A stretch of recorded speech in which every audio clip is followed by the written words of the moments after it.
السلام عليكم ورحمة الله وبركاته، ازيكم عاملين ايه؟ يا رب يكون كلكم بخير، كل سنة وانتم طيبين. تعالوا نعمل التحلية الجميلة دي. الكبار والأطفال بتموت فيها بجد. حاجة جميلة ومغذية وخفيفة دلوقتي في الصيام يا جماعة، ما شاء الله. وطبعا انتوا الفراولة والموز مال السوق. راح نعملوها بطريقة جميلة وتكات بسيطة جدا، وراح تعجبكم بإذن الله. يلا بينا نشوف المكونات. واللهم صل وسلم على سيدنا محمد. حضرنا المكونات بتاعتنا. أول حاجة حضرنا الجيلي بتاعنا والفاكهة. معانا طبق فاضي ومعانا الجيلي بتاعنا 3 في 1 ده يا جماعة. جميل جدا، توفير كتير عن اللي بتشتري واحد فرداني. بيبقى أرخص ال3 دول في علبة واحدة.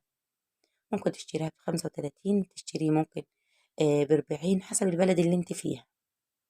معانا الفاكهة بتاعتنا فراولة ومعانا موز. لو عندك تفاح متوفر عندك ممكن تقطعه وتحطيه. طريقة سهلة خالص إن شاء الله راح تعجبكم بإذن الله.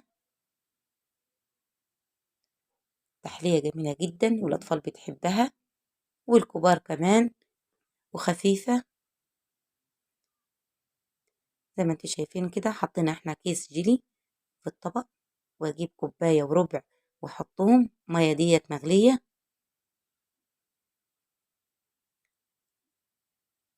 دول كوباية وربع مغلية يا جماعة. اقلب حلو. اجيب معلقتين من السكر واحط. ممكن تحط معلقتين معلقة حسب التحلية اللي بتحبيها.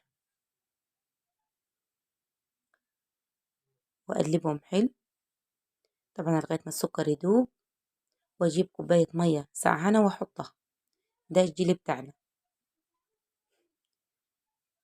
ما شاء الله تحلية جميلة جدا هتعجبكم بإذن الله. عملتها قبل كده أنا. أقلب حلو. بعد ما قلبنا حلو زي ما انتوا شايفين ما شاء الله، حط كوباية المية السعانة فيها وخلاص. وحضرنا الصينية بتاعتنا زي ما انتوا شايفين. تغييرات مرة قبل كده عملتها لكم في كاسات. لو انت حابة تعمليها في كاسات اعمليها براحتك انت، بس حبيت ان انا المرة ده اغير. احط الفاكهة بتاعتي من تحت. لو حابة اي نوع فاكهة تحطي فيها جميلة جدا. رصينا الفاكهة زي ما انتوا شايفين. اجيب الجيلي واحط. طبعا انا راح احط كمية بسيطة جدا اول حاجة، وتيجي واحطها في التلاجة عشان تجمد. يكون انا حضرنا الكريمة بتاعتنا.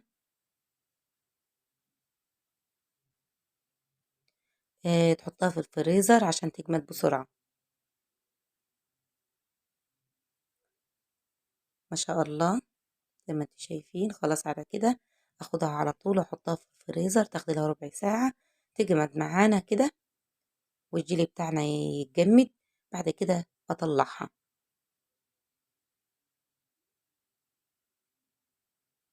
يلا بينا نحضر الكريمة بتاعتنا او المهلبية. معنا نص كيلو من اللبن زي ما انتوا شايفين. طبعا انا حطينا الجيلي بتاعنا في الفريزر زي ما قلت لكم يجمد معانا باذن الله. نكون احنا عملنا المهلبيه بتاعتنا. نص كيلو من اللبن. رشه بسيطه جدا من الفانيليا السايبه. لو عندك كيس حطي براحتك انتي. انا عندي فانيليا سايبه. طرف من معلقه عشان ما تبقاش ممرره معانا كده. زي ما انتوا شايفين. 3 معالق من السكر.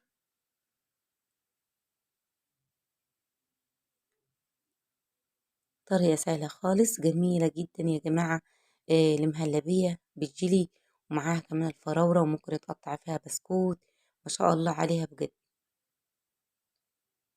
من التحليات السريعة اللي ما تاخدش معاكي وقت خالص. حطينا ربع كوباية من النشا. اقلبهم حلو. بعد كده نروح حطاهم على البوتاجاز زي ما انتوا شايفين. حطيناهم على البوتاجاز.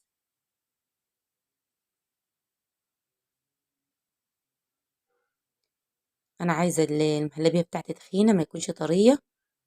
وان يكون تخينة يكون احسن عشان تعرفي تقطعيها ما تبقاش معاكي المهلبية طرية. وطلعنا الصينية بتاعتنا ما شاء الله خدت ربع ساعة في الفريزر زي ما انتوا شايفين متجمدة معانا وجميلة جدا بتحفة. تحفة بجد يا جماعة. طبعا المهلبية يا جماعة ما تحطهاش سخنة عشان ما تسيحش الجيلي معاكي، منها تبرد خالص خالص وتحطيها. وبردت معانا المهلبية زي ما انتوا شايفين، بقيت احطها في الجيلي والفاكهة، اسيبها لمدة ربع ساعة تبرد خالص وتمسك، وبعد كده نروح حاطين الجيلي من فوق. تجيبيه بالراحة كده خالص زي ما قلت لك. لو حابة انت تعمليها في كاسات بتبقى جميلة جدا وسهلة كمان، وبراحتك انت في التغييرات. اجيب الفاكهة واحطها ونوزعه الفاكهة بتاعتنا زي ما انتوا شايفين. طبعا راح اخدها على طول بعد ما احط الفاكهة بتاعتي، اروح حطها في التلاجة، تاخد لها ممكن ساعة ساعتين. وطلعناها من التلاجة زي ما انتوا شايفين كده جمدت من فوق وجميلة. قطعي على طول وبألف هنا وشفا على اللي بياكل منيها. طبعا انا كنت مصوراه عاملة فيديو وانا بقطعها، بس الفيديو ده اتحذف مني. بس هي يا جماعة تحفة بجد. ويا رب يكون عجبتكم وصفتنا، واشوفكم في فيديو تاني بإذن الله.